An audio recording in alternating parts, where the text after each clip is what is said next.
All right. Good evening, everyone. Welcome to After the Sermon with David Alexander. I am your host, David Alexander, and this is After the Sermon. This is Wednesday night program for Spiritual Living Center of Atlanta every Wednesday night at 7 p.m. Eastern Time.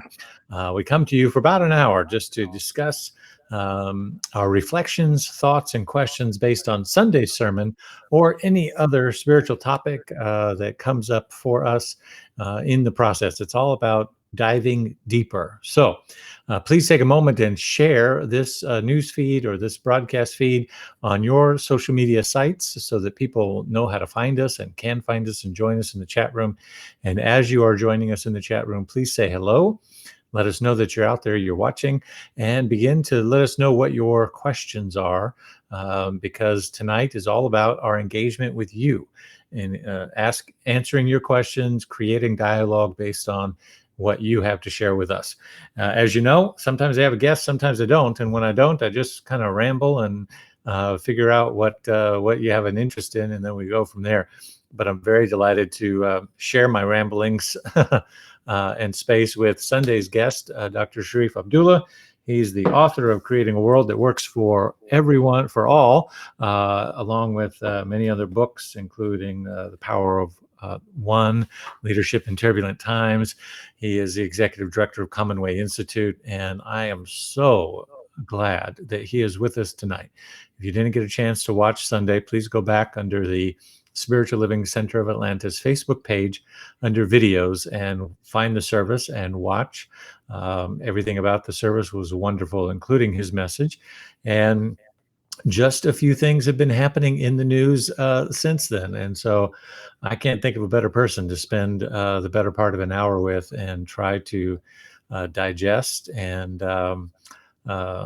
contemplate what is ours to do in relation to what we see happening in the world and what our consciousness and the consciousness of inclusivity has to do with it. So welcome again. We're glad that you're here. Again, please share the news feed on your news feed. Please let us know that you're watching and begin thinking about the questions that you have in relationship to the topic. We've been talking about inclusivity all month long, inclusion and action, and inclusion in action.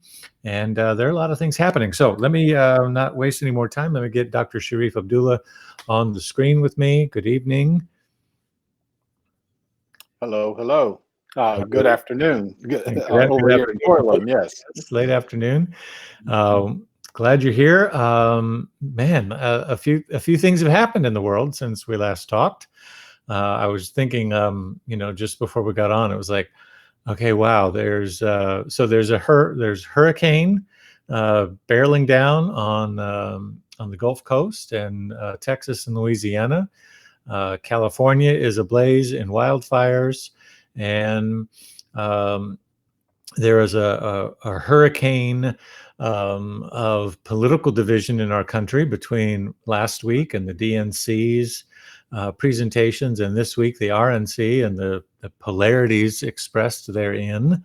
And there are wildfires raging in emotions right now as it relates to the most recent shootings in Kenosha, Wisconsin, including last night, 17-year-old vigilante who decided to take matters into his own hands and go protect his streets. So if that doesn't give us enough to talk about tonight, I don't know what does.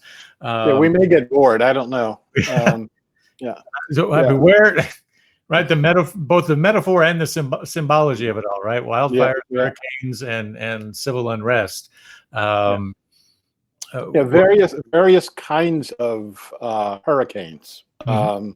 They're the physical ones. They're the ones actually spawned by fires. I mean, like you're hearing these fire tornadoes now. That the fire gets so intense it actually starts feeding on itself.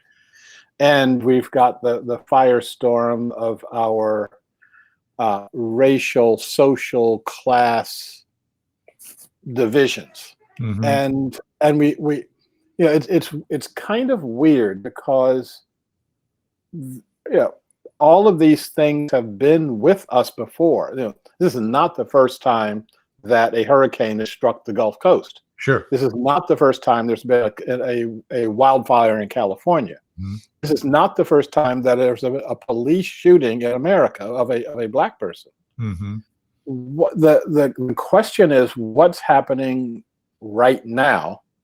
And then the question is, out of that, what is ours to do right now? Mm-hmm. And I think those should be the questions that are driving us. Right. Right. And so there are some unique things. I just saw the NBA has canceled all their playoff games as a form of protest, and where we've seen sort of, so I think part of what we're seeing, what I hope and pray that we're seeing, is a shift from performative justice, which is sometimes protests are great.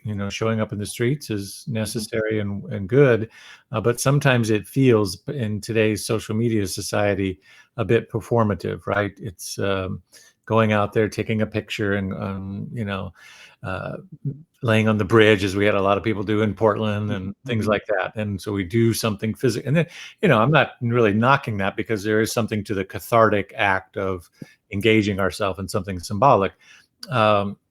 But there is, I think, a distinction and a shift that has to go from performative to, really, really doing something. And this, I think the sports metaphor is there's an interesting shift there with the NBA, whereas we saw the beginning of Major League Baseball, them doing some symbolic things, even the NBA doing some symbolic things, but they're typically one thing, one game, one moment, and then it's pretty much over with as quickly as it started. And so they very much are performative and symbolic.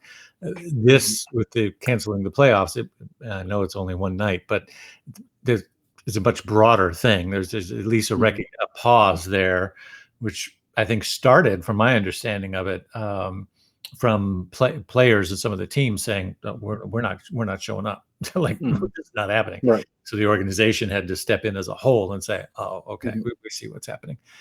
That, I think, is a very interesting new symbolic a metaphor, right? That as people are doing what is theirs to do, then whole organizations are going, oh, I see. Okay. Yeah, let's take a breath here and pause for a moment. So what do I'm still so in the emotions of it all. I don't even know what questions to ask. Well, I think that might be a good launching point, because even as I watch the news, I take a step back from those emotions. I'm even careful on how I watch the news. I actually, as I'm watching, as I'm listening, and again, here in Portland, the news is happening outside my window. Even as I'm looking outside my own window, I will check in on my heart rate. How am I digesting this?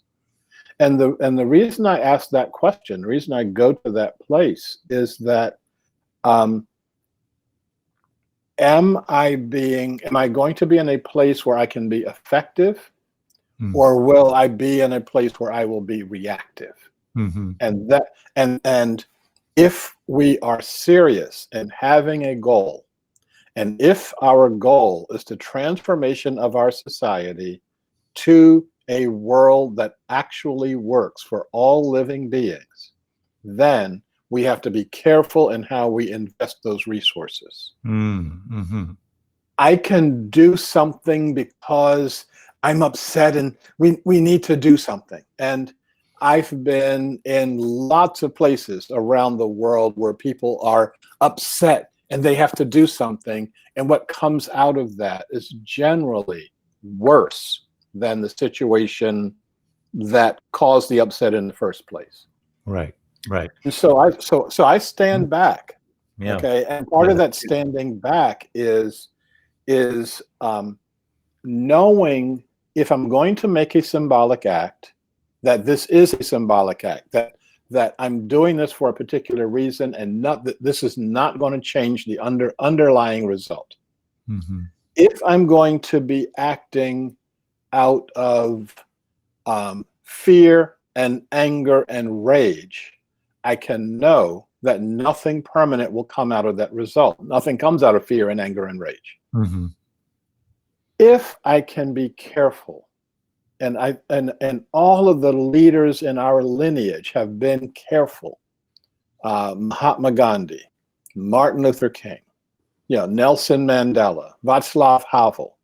If it's like, let's open our hearts, but let's open our heads too, and start looking at what is the change that we want to create, and then start looking at what is the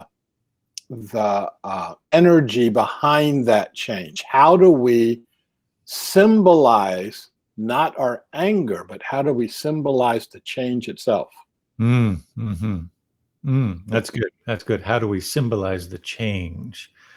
Oh, wow. That's Let me give you a quick example of that. Is Gandhi's Salt March. Okay, so Gandhi is saying we can rule was saying we can rule ourselves better than the British can rule us. We are not going to follow British rules.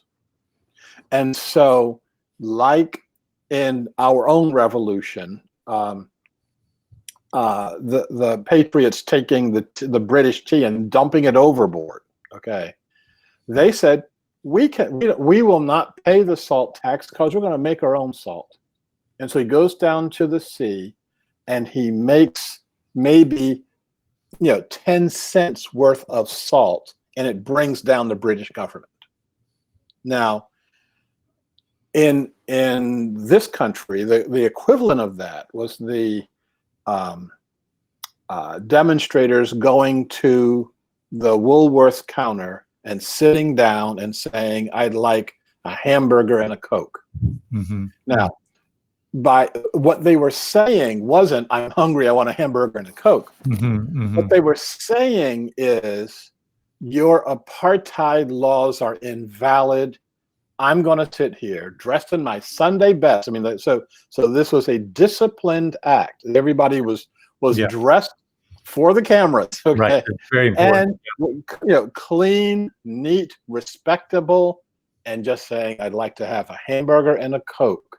And they brought down the American apartheid system. Okay, and so I haven't seen anything. I haven't seen yet anything like those actions. I haven't seen the call to either defund the police or dismantle the police as a reaction. Okay, and the very next question, and there's a whole bunch of people asking the question: what do you do if you dismantle your police department? What happens next? What do you think happens next? And here's a question: are you going to be responsible for what happens next? Because I can predict what's going to happen next, unless you live in a city like Camden, New Jersey, my former fair city, where the police department was so corrupt. The only thing that could happen by dismantling the police department was that the crime rate went down. They were responsible for the crime rate, right? And right. so, to that point, there have been cities who have actually dismantled, like fired all of their police officers and like rebuilt it from the ground up and repurposed it. That was Camden. Yeah, that was Camden, and the reason they did that was not because of an outcry of black protest or anything like that. The reason in Camden, New Jersey, that they dismantled the police department was that it was too corrupt to be reformed. And by corrupt, I don't mean they were doing questionable practices or they were doing knee holds or things like that. Is that they were stealing, they were behind the drug trade. They were just another criminal element. And that's why I say by dismantling them, the crime rate literally went down. Okay.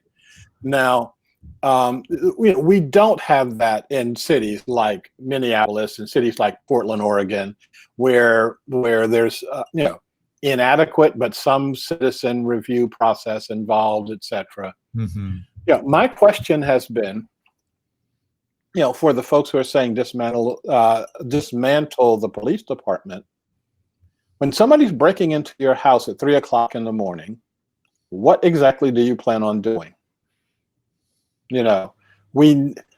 We can transform the police department, but it's irresponsible to just say, we'll live without a government. We'll live without a police department. We'll live without. And I don't think, I mean, at least from my understanding, the defund the police movement is really talking about transforming or reforming, right? They're talking about redistributing funds, and not wholesale elimination of police departments per se. I'm sure within that community there's lots of variety and diversity of thought, but that's my understanding of. Well, that's my understanding of many of the people who are saying that. Mm-hmm. But if that's what your goal is, then say that. Right. One of the things that we've got around here is just all of this, the kind of flutter around what's the goal, what's the purpose, how do I know when I've achieved the purpose? Right. How do I know when I get there? Right. What does that transformed police department look like? What is it doing? Yeah. I think that's good. How do I win? Tell me how I win. Yeah, or how this is right. This is one of the problems that I've seen in lots and lots of places around the world, where the so-called revolutionaries, they don't want to win. They want to fight. They want a fight. Mm-hmm. They have enough built-up rage in them that all they want is the fight to continue. They don't even have a strategy for winning. Mm-hmm. Mm-hmm. When I was in Nepal, the Marxist government that had been battling the monarchy for the longest time, they won. The monarchy was dissolved, and the Marxists became the government. And you know what they did? They walked out. They said, "This is too hard." Right. Oh, we didn't know you had to do all this work. Right. Well, and that brings a good point. I mean, I have been saying this really for years about New Thought in its relationship to social justice, that we can bring something unique to the table, which is that vision of a world that works for all and a language around what it is we want to be, right? Because what we're talking about here is consciousness and about putting our consciousness where we want to be. And we are, we are the people in the movement that say that we know something about consciousness, right? We say we know something about identifying a consciousness that isn't working. Let's say it's something in my personal life around my finances or relationship, or whatever. We know how to go, there's that. And I'm going to stop doing that. I'm going to stop affirming that, stop believing that. And instead, I'm going to affirm and believe that. And literally, our process is designed to, affirmations are present tense, first person, right? Positive. They're not someday the police will work like this. It's like, no, right now, I affirm, I declare this is the way it is. And so our cognitive spiritual mental process is one that reforms by recasting and revisioning and putting it in the present tense, so that there is a place, in terms of our conversation here, there's a place to win, there's a place to go. It's not just I'm fighting this old paradigm that's not working anymore.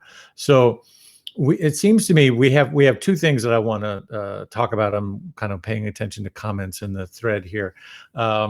We have systems, which we've sort of have been talking about, systemic change and structures, and I do want to talk a little bit more about that.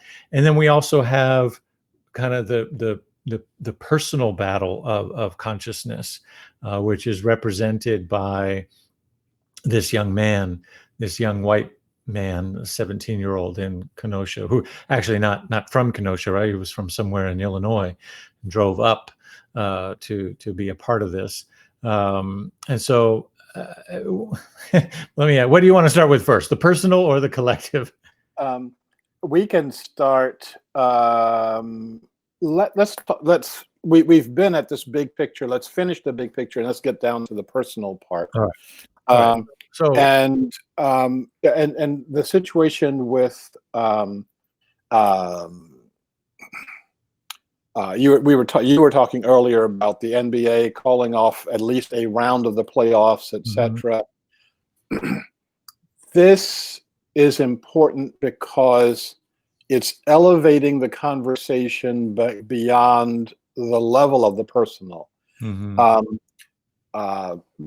you'll remind me the name of the football player a year or so ago who was kneeling at the beginning of the national anthem,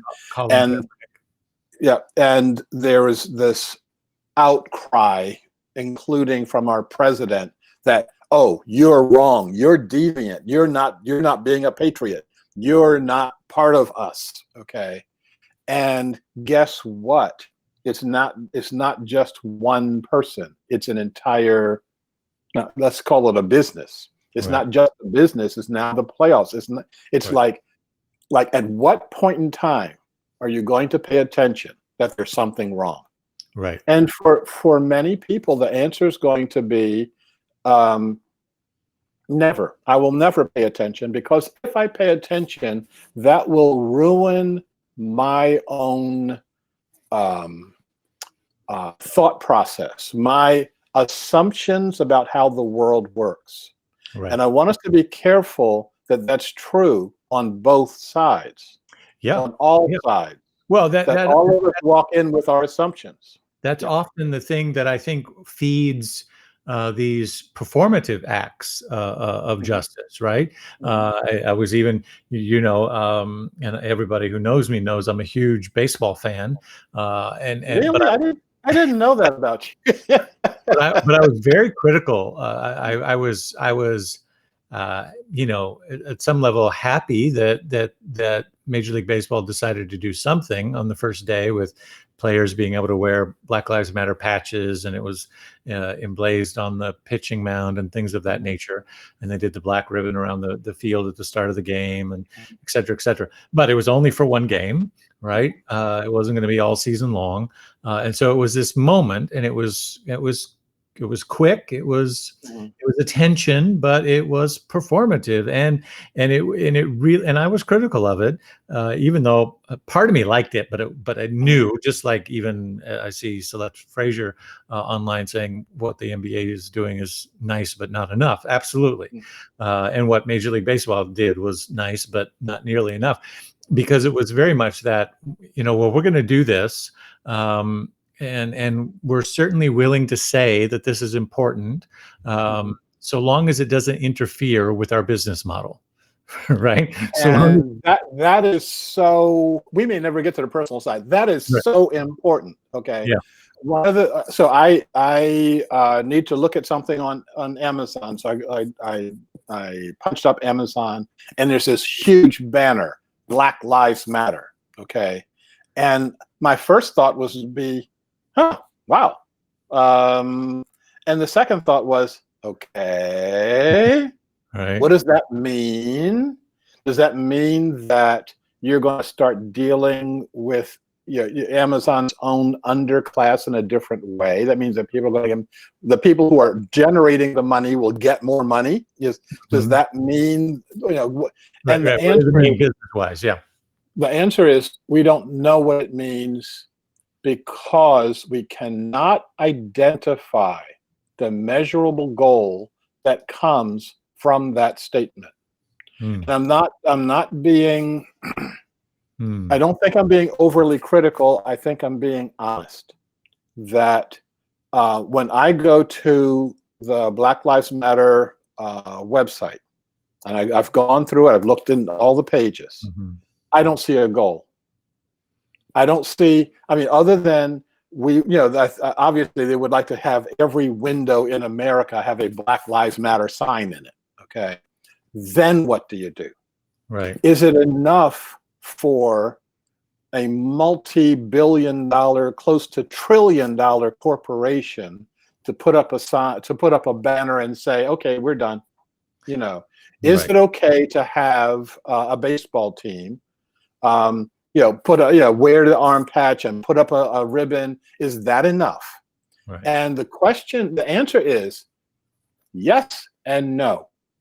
Who said, if you don't know what your goal is, all winds blow ill. If you don't know if you don't have a goal to set your sails at, you're just going to be blowing all around. So the folks at Amazon could say, oh, well, look at what we've done. Okay.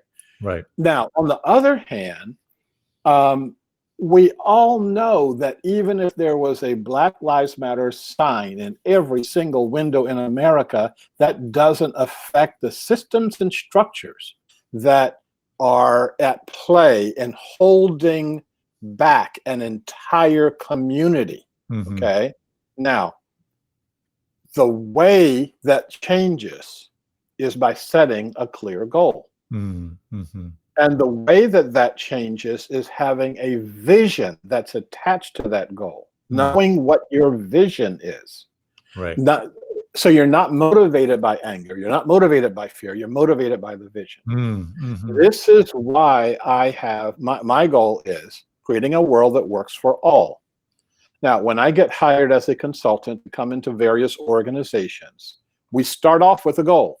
So when I'm was hired by the Water Bureau, I sat down with their leadership and said, my work, and therefore our work, is to create a water bureau that works for all, that works for the city structure, that works for the workers, that works for the people, those of us in Portland that once in a while like drinking water, and so the challenge that once you state that goal high enough, people can then start ratcheting up or down toward that challenge. If you never state a goal, then you're never held accountable, and therefore anything goes. And anything goes is just not a game that you can play as a society. Right. Well, now it's been a while since I've been to their website, but I have been to their website, and they had sort of different things that they were looking at around defunding the police and other metrics. I don't know how they have those things the list started getting really long. And so maybe that's part of it too, right? You get lost if you can't keep it really clear to 2 or 3 things.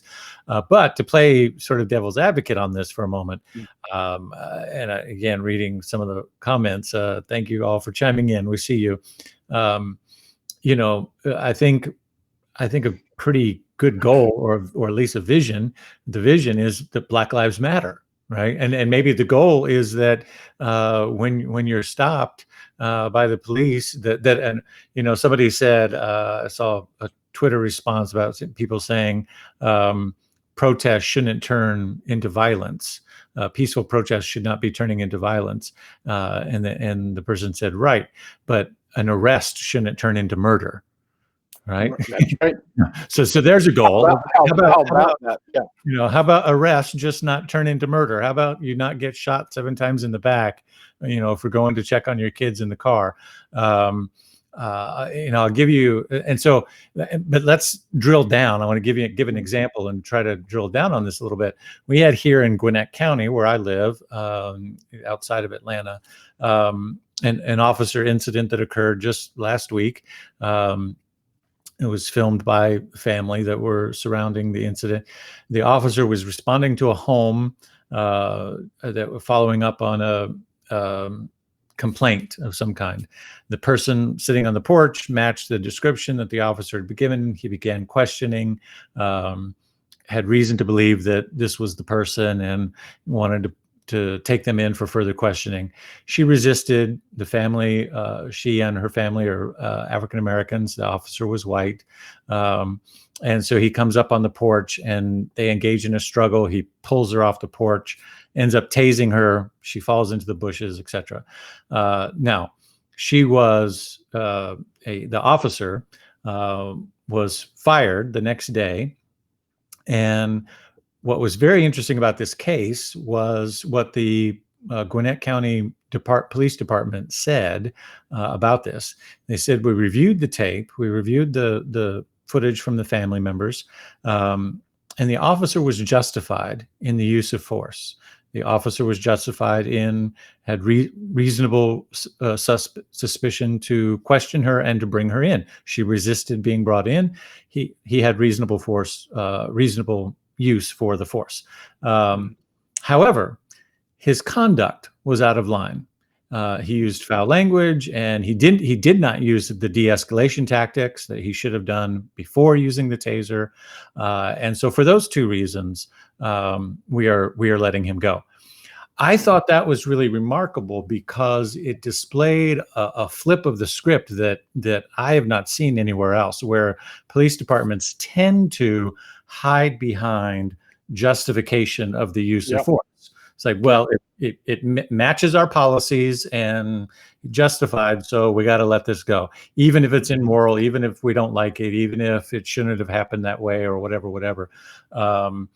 And so I thought, well, that's an interesting turn, and maybe that's a place where we can begin to drill down on some specific goals, so that some of these policies get rewritten.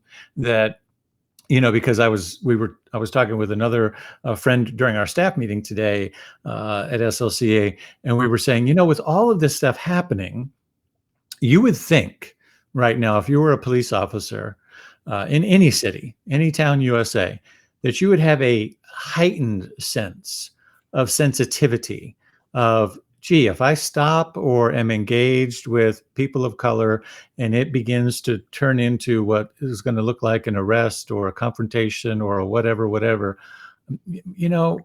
we might be extra vigilant about making sure we follow every protocol and back up 3 feet and, this, that, and the other. And it's not happening. Right? It's like this cognitive dissonance. It's like, if there was a rash of CSL ministers that were getting caught doing something really badly, I'd immediately be going, let me make sure that I do not, look like I'm one in that number. And so kind of rambling now, but I think there are some goals that we can have around specific policies and behavior and engagement between police departments and people of color. Because I want to, get to what our direct action can be. What are the things that we can do? We as citizens can go to our police department and say, what are you doing about rewriting your policies? What are you doing about retraining your officers? What are you doing about these things, so that it is very specific? I think that's very important. Yes. So everything you just said, I'm saying yes. Yes. Okay. So there's no but. There's going to be a new. I'm turning to another page of saying, let's go deeper. Okay, good. So what I'm trying to do right now is load something into the chat, but I don't know if I can do that. I don't see if there is a box or anything like that for me to load the chat. So I'll tell you what I'm trying to load, and then if you would have to go to Facebook to do it. I may have a Facebook window open, and if I do, I will. Or I can do it while you're talking if you tell me what it is. Okay. How do I send it to you? I can send it to you as a Facebook message. Sure. Okay. And so what it is I did a video, a relatively short video for me, about half-an-hour video on the George Floyd incident. And what I said is, if we stop the call for defund the police or dismantle the police, because all that does is it gets the misunderstanding of the issue rising to high levels. And I said, we need to transform the police. We need to transform the police from what they're doing to what they are, what I believe that they can and should do. And I have, I'm looking now for my 7 points, 6 points. So whether you get the video or not, these are the what I call the new policing story. We have to change the story. Yeah. because that police officer that went up on the porch, that did all these things, he didn't do it because I'm a racist and I want to kick black butt. Okay. He thought he was responding to a call. He thought he was doing the right thing. Right. Okay. So what we need to do is change that thought. And until you change the thought, okay, in everybody concerned, then we'll be talking about this 20 years from now. So these are the 6 points that I am suggesting. Number one, to recognize that what happened to George Floyd and what has happened before him and since him is unconscionable. That if there cannot be a clearer case of murder. Okay, this is the thing that makes me want to dust off my law license and say, if there's any question about this, I'll be glad to be part of the prosecution team on that. Mm-hmm. Second goal of these 6 goals is to end 18th century policing, to end the consciousness of a system that was put in place in the 18th century, and we're trying to use it to police the 21st century. Right, right. Number 3, and this is the thing that would affect every single community and every single neighborhood, to end all violence. Not end violence by police officers against black citizens. Not end violence against police officers against any citizens. To end all violence, including the violence of citizens against citizens. And I would even add, including the violence of citizens against themselves. Okay. So once I say that, it elevates the conversation way past, did this officer do the right thing? Okay. And it takes the conversation to my home. How if I'm willing to be violent against someone else, how can I judge someone else? How can I blame someone else for something that I'm willing to do? One of the things that we know is true is that the black community can be very violent against itself. I think that has to end. And all of our processes and all of our work has to end that violence. Okay, so number 4, we have to create a 21st century security force. Don't even call them police. Don't give them uniforms. If you don't want them to kill anybody, don't give them a gun. We, just regular human beings, can police each other and can police ourselves. I'm not going to ask you if you've ever been to the Oregon Country Fair. I don't want you to have you expose something on air. For everybody in Oregon watching. Exactly, expose is definitely the word that I'm using here. And for those of you who are not in Oregon, Country Fair is the last watering hole for the dying hippies, and almost anything goes at Oregon Country Fair, and people show up there in various levels of intoxication.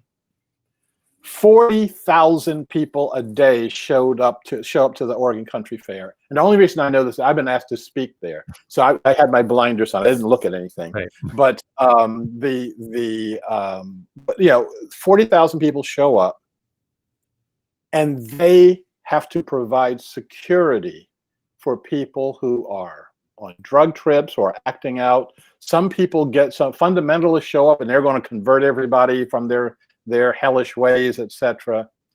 And they have a process and I've seen it at work, of handling people who are actively violent and doing that in a joyful, loving, non-confrontational way. They've got the experience, So right outside the gate of the Oregon Country Fair, there's a they have a police presence. The state police are there, etc. They have never been invited in. They've never had to go in because the people at that place know how to do nonviolent and even loving security. They're not trying to do heavy-handed policing. Okay. Right. All right. So 2 more. Understanding the co-rights and the co-responsibilities of all. That all of us, every single one of us, should have what Jefferson called our inalienable rights in our society. But I think that we also have inalienable responsibilities to the society. I have a responsibility not to sit in a crowded theater and yell fire. If I do, I have to be responsible for all of the consequences of that. Mm-hmm, mm-hmm. Last point is to develop a story, a theory, a system of moving our vision of security beyond the 18th century. Mm-hmm. What does 21st century security look like? Some of us have been working on this, okay? Mm-hmm. Working in concert with police departments on this. Mm-hmm. I think that rather than just kind of blindly look at the budget and say, okay, we're going to take this money away from you and we're going to put it over there, although over there has no record for actually solving the problems of society, okay, that what we can do is calm down. And what we can do is look at the total picture. Right. What we can do is start looking at what are our responsibilities for that total picture. Mm-hmm. Once we start that process, once we start looking at these 6 or 7 steps, we can then start the process of looking at how do we replace 18th century policing with 21st century security force, and how many steps will it take for us to get there? Is it going to take 2 years, 5 years, 10 years, 20 years, etc.? And are we going to be responsible for how far that goes? And am I going to be paying attention the entire time? Or am I going to, or when the anger wears off, am I going to go do something else? Mm-hmm, mm-hmm.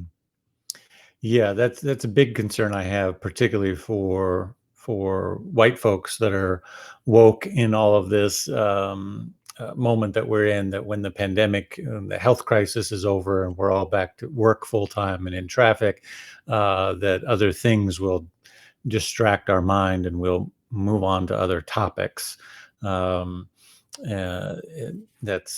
That's definitely a real thing. We see that all the time, the short attention span and the news cycles. What I hear, there's a lot to unpackage there, and we'll probably have to have you back to digest some of that.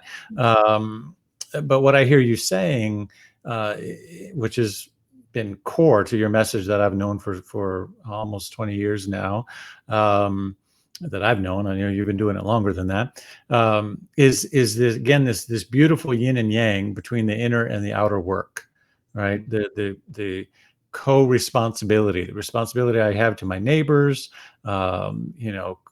co-policing, whatever that looks like, how I have responsibility in behavior to others, but also the inner work of healing. When I hear you say about not committing violence against ourselves, I would add, you made a comment about the African-American community, but I would add that the white community is just as violent to ourselves. Yes, indeed. Absolutely. In very problematic ways. And in fact, that violence is so internalized that it gets projected out as the violence that is foisted onto whole communities and embedded in systems to protect our privilege and all kinds of We can go down deep rabbit hole there. But that is about healing, right? When I'm healed and I'm connected, when I'm reconciled to a sense of spiritual well-being, or to, what Matthew Fox would call a cosmology. I have a sense of place, that I am valued and belong. We just look at value and belonging, the sense of belonging, and how that is a root cause of so much. The white supremacists, what is that about? It's about creating value and belonging. The world has forgotten you. The left has forgotten you. The right has forgotten you. All the politicians have forgotten you. Only this guy who lives in a gold tower and sits on a gold throne, only he can represent you. But that's what is at the core of that, of Trump's base, is this group of people that felt disenfranchised in the middle of America, that they have forgotten that they don't belong. It's the core thing that drives gang participation. So we see it everywhere. We see it across racial lines, the spiritual hunger for belonging. And when we can work, that's why, people have often said, when I get involved in these conversations, "Oh, you're so good at articulating and talking about this stuff, you should be in politics."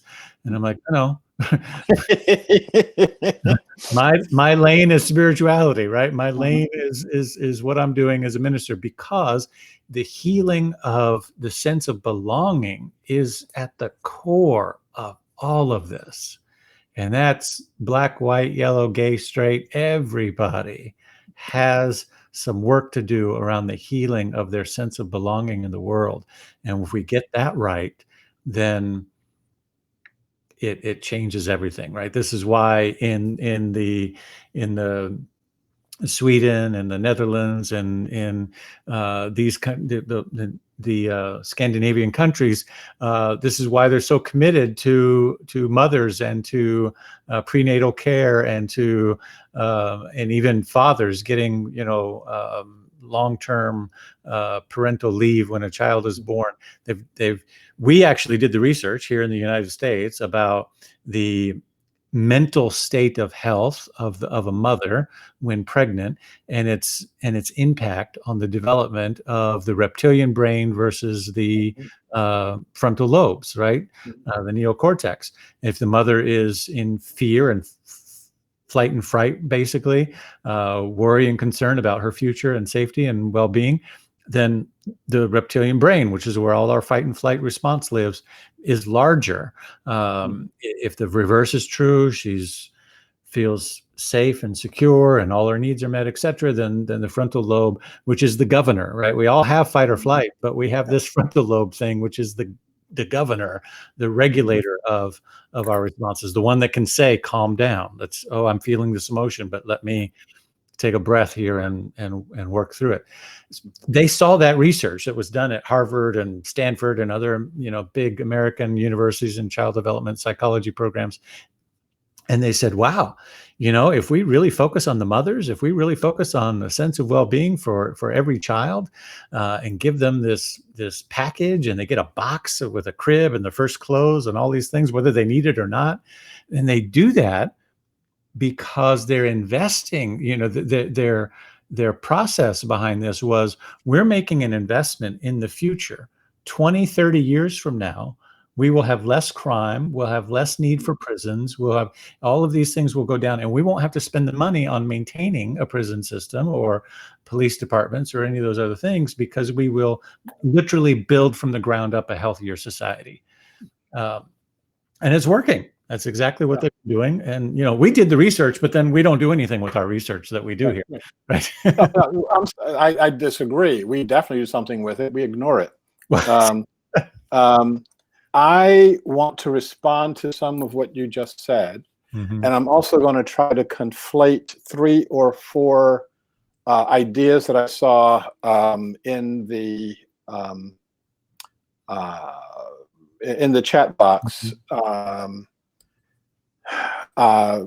Miss White and Miss Sherman and Mr. Walton were reactive to the thing that I said about ending all violence, regardless of who is perpetrating it. Right. And the issue came back the question was whether that whether I'm advocating black on black crime, which in our language, in our world of buzzwords, okay, is a signal that I'm not going to pay attention to police violence because this violence is in the black community. Okay. And what I'm calling all of us to do is, again, take that breath, take the step back from the buzzwords and elevate our consciousness so that we can see the entire issue. I can see my own issues with regard to this. I've had lots of issues around violence. I used to be a gun owner. I've worked through that, and that allows me to be effective in terms of talking to and talking about the police. So we're not in a world of either or. Right.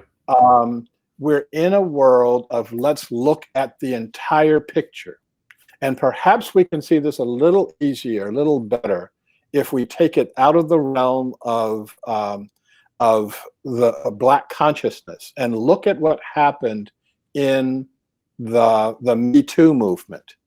Yeah, Me Too immediately started highlighting the not bad behavior, the criminally bad behavior of these various sexual actors who used their power and used their prestige to hurt and harm people. At the same time, there are women, there have been women, there still are women whose behavior aids, abets, encourages, or is not helpful in looking at this thing of how we come to grips with our own sexuality, sexual identity, etc. We know that that exists, and when we zip our lip and don't talk about it, what it does is it keeps the conversation at this I said this, no, you said that, and doesn't elevate it to how can all of us, every single one of us, elevate our own consciousness so that this doesn't happen again and it doesn't happen anymore. Okay. And so that's the goal. That's my goal. If we're going to talk about creating a world that works for all of us, every single one of us has to look at this. Right.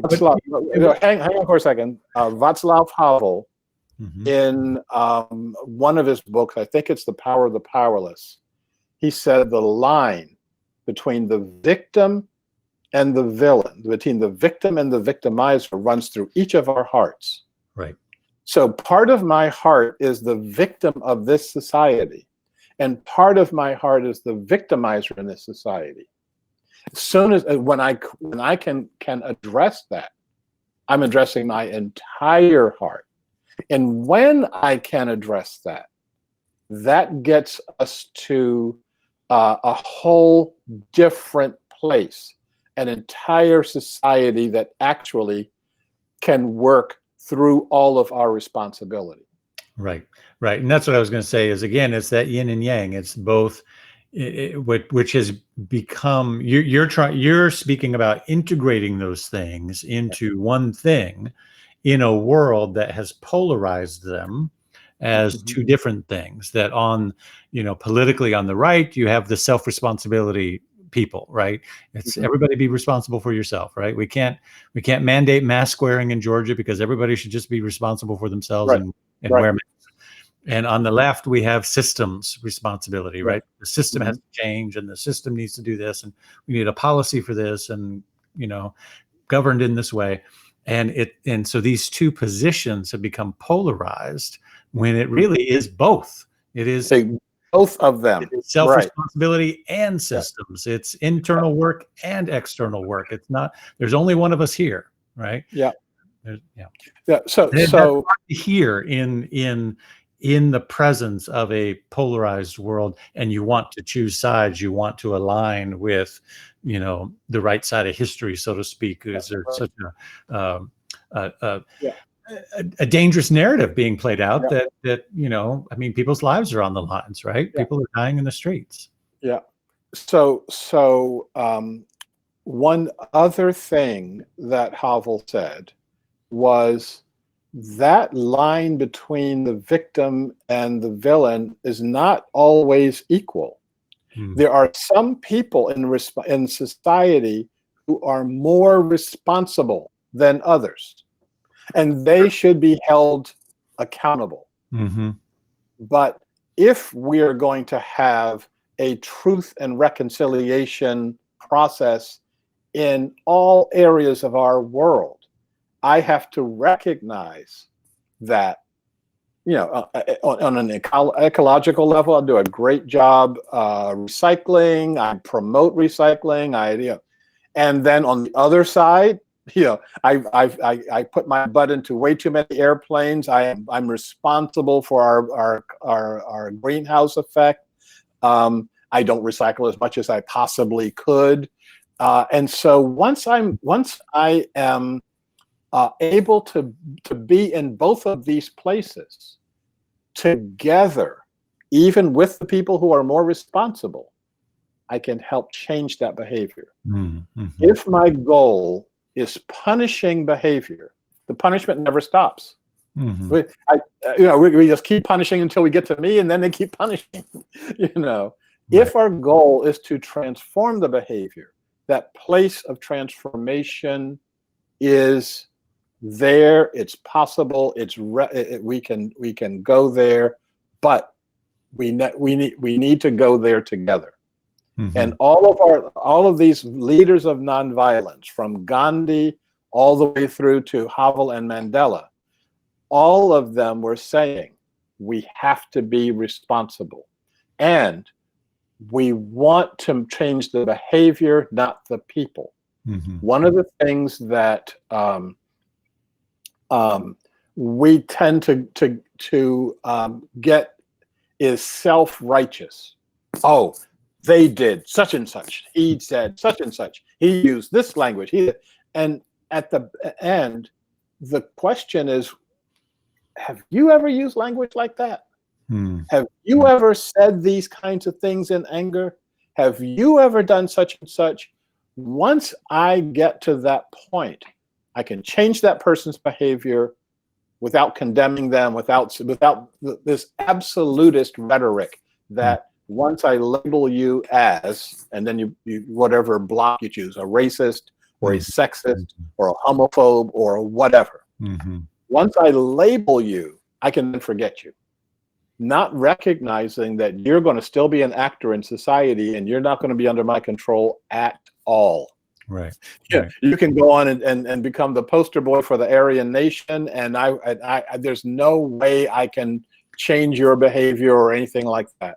And I start thinking about, and I guess it's up to maybe 30 or 40 people who, under the absolutist standards, would have lost their jobs, who are still working their jobs and are working within their job for racial and sexual equity.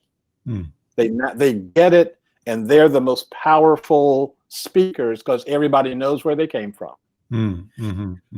So the question, I think, is what do we do? What is the goal?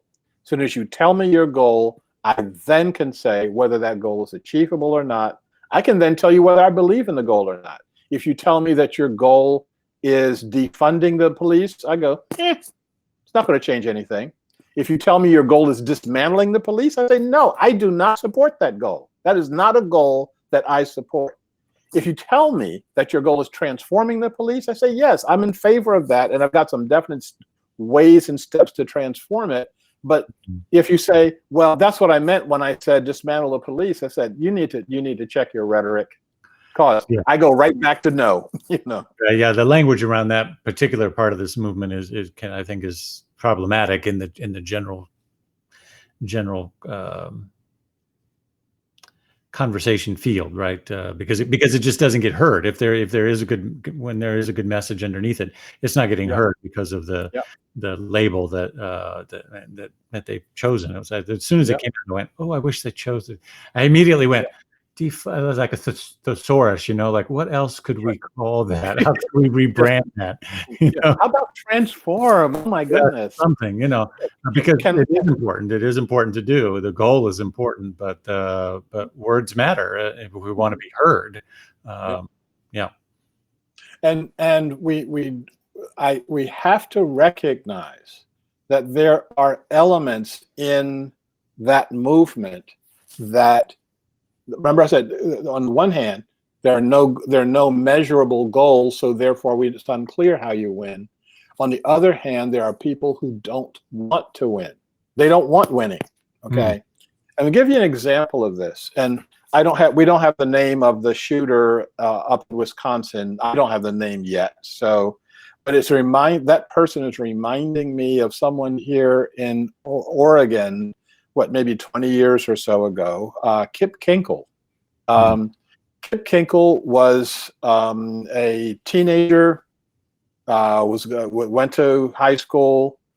One particular day, he pulls out his rifle, he kills both of his parents, and then he goes to his school and he starts killing his fellow students and his teachers until he is subdued by the police. He is now in a mental institution here in Oregon and will probably be there for the rest of his life. Now, the reason I mention him is, here is a young white guy, and I wrote an article about it, and I'll see if I'll send you the article, and maybe you can get it. I can put it right. But I talk about him being soul-starved. Here's a person whose heart is so starved that his first act is killing his parents. Okay. And then going out killing because he's so empty, and society said, well, if you go out killing, you can be the Terminator or Dirty Harry, or you can at least have something. So in this environment, we give him an agenda. Okay, well, you can be the protector of your white community by going out and killing these people over here. And the bottom line is, those folks are still soul starved. Absolutely. And until we find a way in every single community to rid ourselves of this soul starvation, it will continue. It will continue to affect us.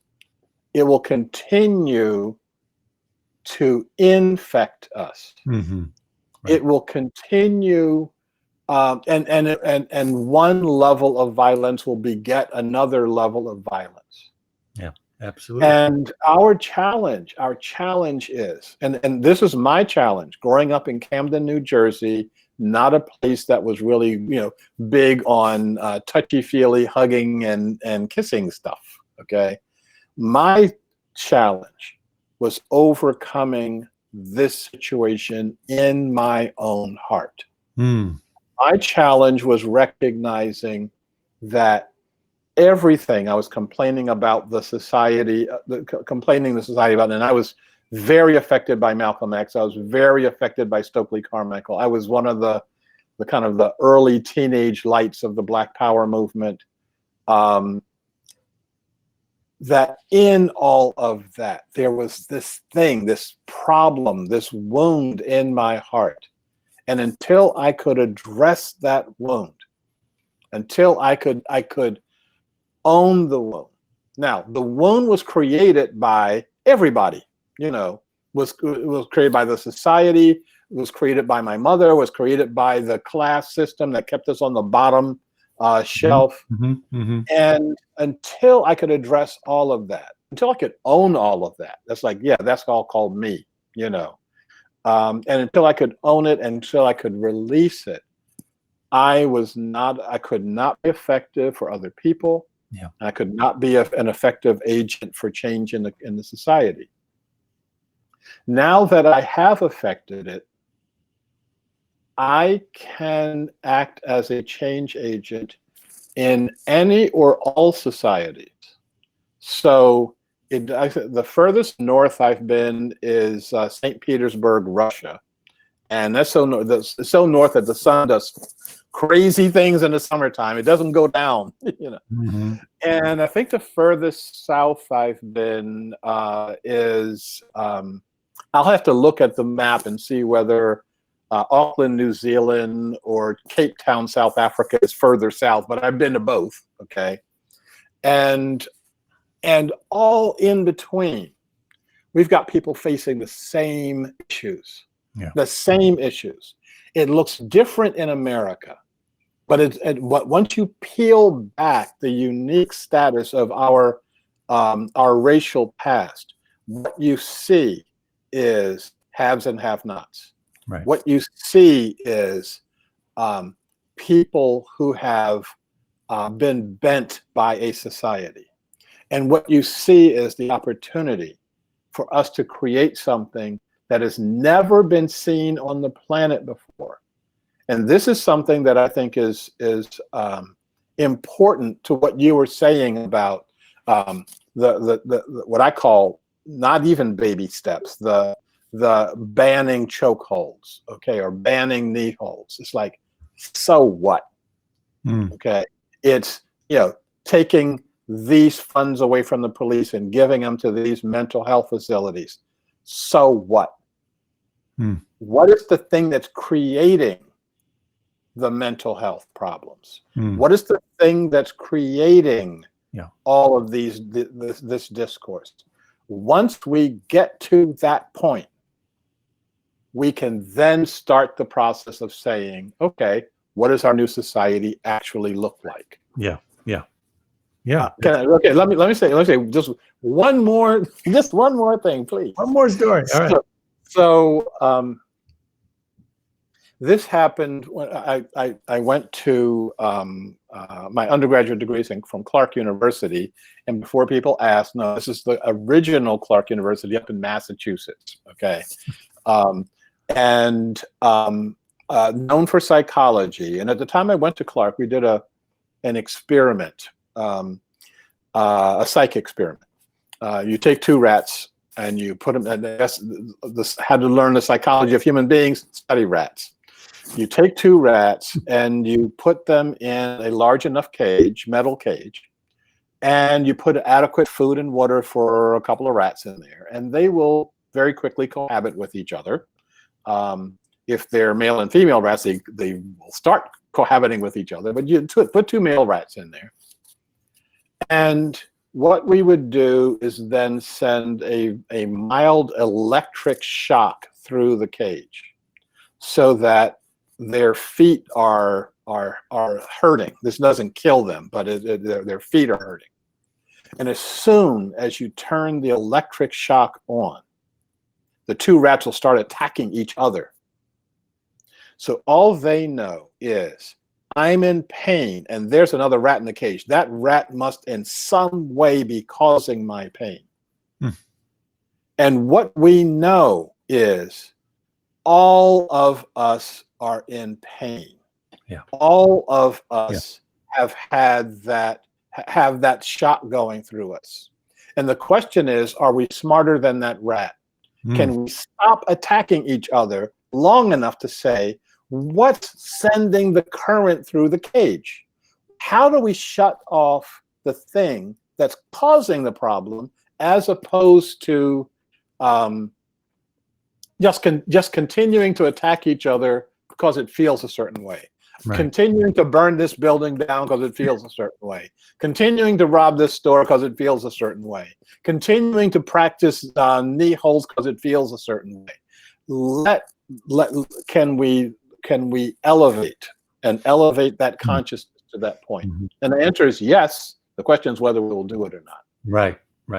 Which again brings me back to my point about doing that inner work, that healing work. Yes, systems need to change, and they can change, and we can work on both simultaneously, right? You can work on policy change. You have to, and you can go to church. You can go to Spiritual Living Center of Atlanta or some other New Thought community and do that inner healing work, that excavating work, and healing that pain, anchoring yourself in that sense of belonging, that you belong to the universe in which you live, that you're whole, perfect, and complete, and that you have a gift to bring to the world, etc.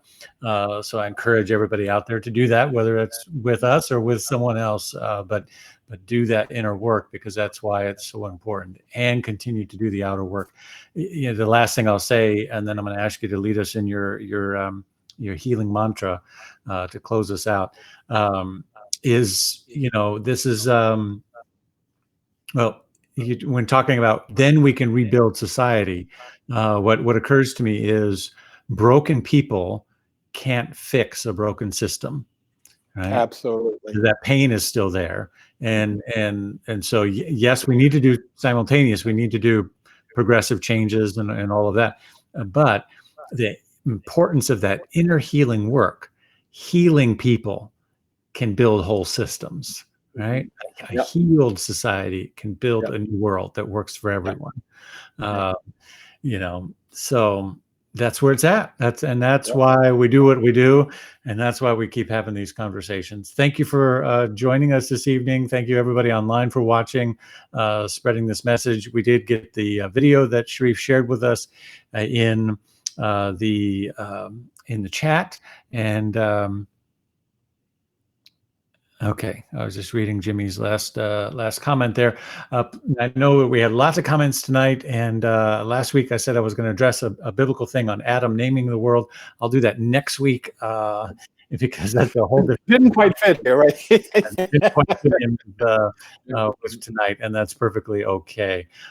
We will be back at Spiritual Living Center of Atlanta online on Sunday at 10:20 a.m. It'll be the last part of our inclusivity series. My message will be "We Are," and boy, tonight and everything that's happening in the world, there's lots to talk about: who we are, who we're choosing to be, and who we can be. So please join me for that Sunday message. Thank you, Dr. Shariff. Please tell us real quick where people can find you and how they can keep in touch with your work. Find me right here, right back there. But for those of you who are not in Portland and right here, commonway.org. I would recommend that you read my book, Creating a World That Works for All. And yes, hold it up. And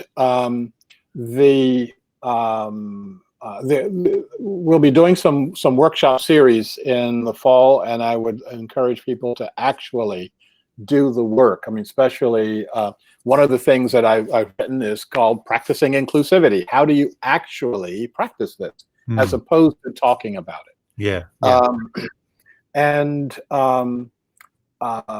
You mentioned the inclusivity prayer, and I would love to talk us through it for 1 minute and then do that. And if you can do that together, that would be great.